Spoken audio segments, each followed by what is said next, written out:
ఓం నమో భగవతే వాసుదేవాయ. ఆత్మబంధువులందరికీ నమస్కారం. 398వ నామం నేయః.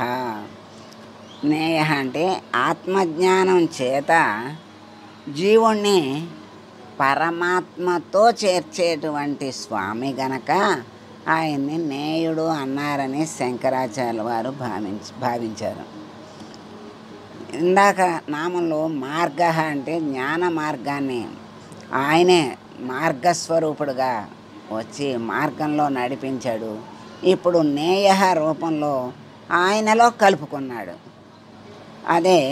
అందుకే ఆత్మజ్ఞానం చేత జీవుణ్ణి పరమాత్మతో చేర్చే స్వామి గనక నేయుడు అన్నారని శంకరాచార్యుల వారు భావించారు.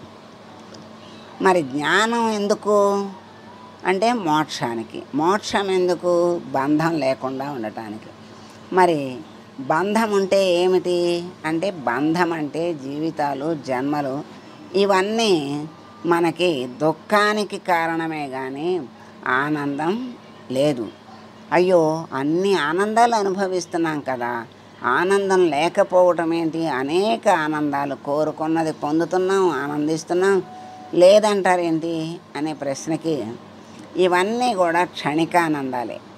శాశ్వతానందం భగవంతునిలో చేరినప్పుడు ఉంటుంది తప్ప తతిమ్మ విషయానందాలన్నీ కూడా అశాశ్వతమైనవి, క్షణికమైనవే కనుక మనకు మరి ప్రతి జీవి కోరుకునేదేంటి అంటే ఆనందమే. నాకు ఆనందం కావాలి, సుఖం కావాలి, ఆనందంగా ఉండాలి, ఎప్పుడు ఆనందంగా ఉండాలి, దుఃఖపడకూడదు, కష్టం రాకూడదు అనుకుంటాడు. కానీ మరి ఆ విధంగా ఉండాలి, ఎప్పుడు ఆనందంగా ఆనంద స్థితిలో ఉండాలి అంటే జ్ఞాన మార్గంలో నడవాలి. జ్ఞాన మార్గంలో నడవాలి అంటే ఆ స్వామి అనుగ్రహం చేత జ్ఞాన మార్గాన్ని మనకి అందించి ఆ మార్గంలో నడిపించి ఆ స్వామి తనలోకి కలుపుకొని ముక్తిని ప్రసాదిస్తాడు. అప్పుడు పరమానంద స్థితే కానీ ఇంకా దానికి ఆనందానికి అంతు హద్దు అనేది లేదు. పరమానంద స్థితినే ఇస్తాడు. మరి అట్లా జ్ఞానం పొందటం వల్ల ఏమవుతుంది? మానవుల మనస్సులు క్రమంగా భగవంతుడి వైపు ప్రయాణిస్తాయి.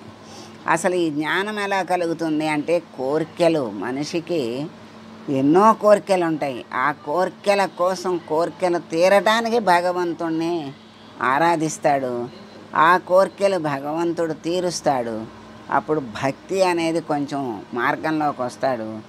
ఆ భక్తి మార్గంలో నడిచి జ్ఞానాన్ని ప్రసాదిస్తాడు. ఆ జ్ఞాన మార్గంలో నడిపించి ముక్తిని ఇస్తాడు.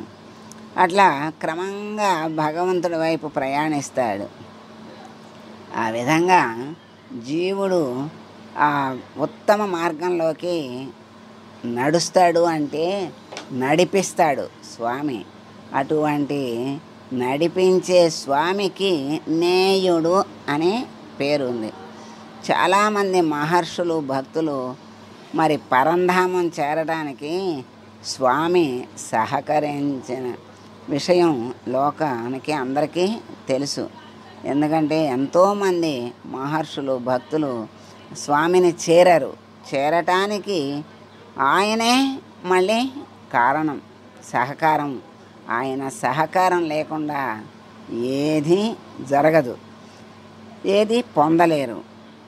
మరి భక్తుల చేత నియమించదగిన వాడైనటువంటి స్వామి ఆజ్ఞాపింపదగిన వాడై భగవంతుని మరి నేయ అని ప్రశంసింపబడుతున్నట్లుగా పరాశరులు వ్యాఖ్యానించారు. భక్తుల చేత నియమించబడినటువంటి స్వామి, ఆజ్ఞాపించదగిన వాడు అయినటువంటి స్వామి నేయ అని ప్రశంసిస్తున్నట్లుగా పరాశరులు వ్యాఖ్యానించారు. పరమాత్మ భగవంతుడు భక్తుల సేవ కూడా పరమాత్ముడు వెనకంజ వేయడని పరమార్థం. మరి రాముడు ఋషుల ఆనతిని పాటించి యజ్ఞరక్షణ చేశాడు. కృష్ణుడు పార్థసారథి కావటమే దీనికి ఉదాహరణ. భక్తులకు సేవ చేయటానికి పరమాత్మ ముందుంటాడు, వెనకంజ వెయ్యడు అని వీటి ద్వారా మనకి అర్థమవుతుంది. ఉపదేశ రూపంలో శిష్యుల దగ్గరకు చేరటానికి తగిన స్వామి గనక నేయుడు అన్నారని సత్యసంధులు భావించారు.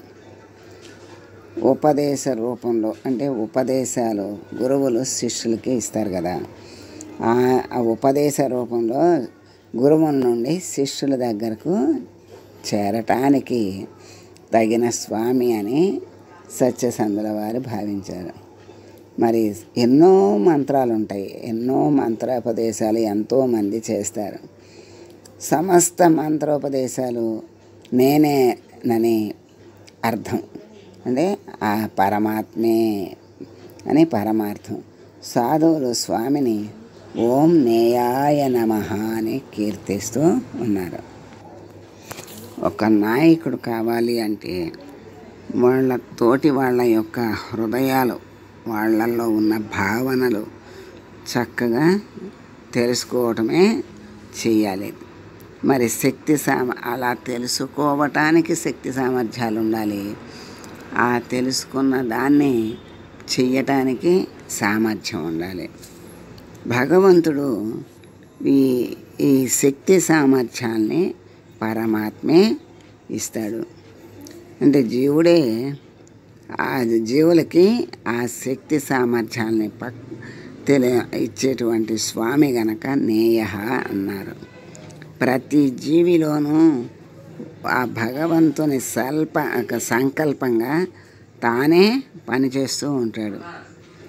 ప్రతి జీవి యొక్క సంకల్పము ఎవరిది అంటే పరమాత్మ సంకల్పమే.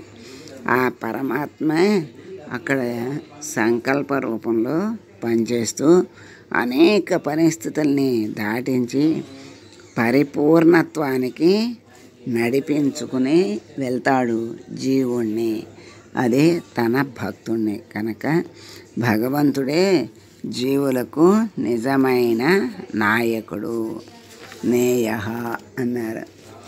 అటువంటి స్వామిని మనం కీర్తిస్తూ ధ్యానిస్తూ, స్వామి మాకు చక్కని శక్తి సామర్థ్యాలను కలిగించి నీ మార్గంలో నడిచి నీ దరికి చేరే శక్తిని, పరిపూర్ణత్వాన్ని మాకు ప్రసాదించు స్వామి అని వేడుకుంటూ మంగళం పాడదాం.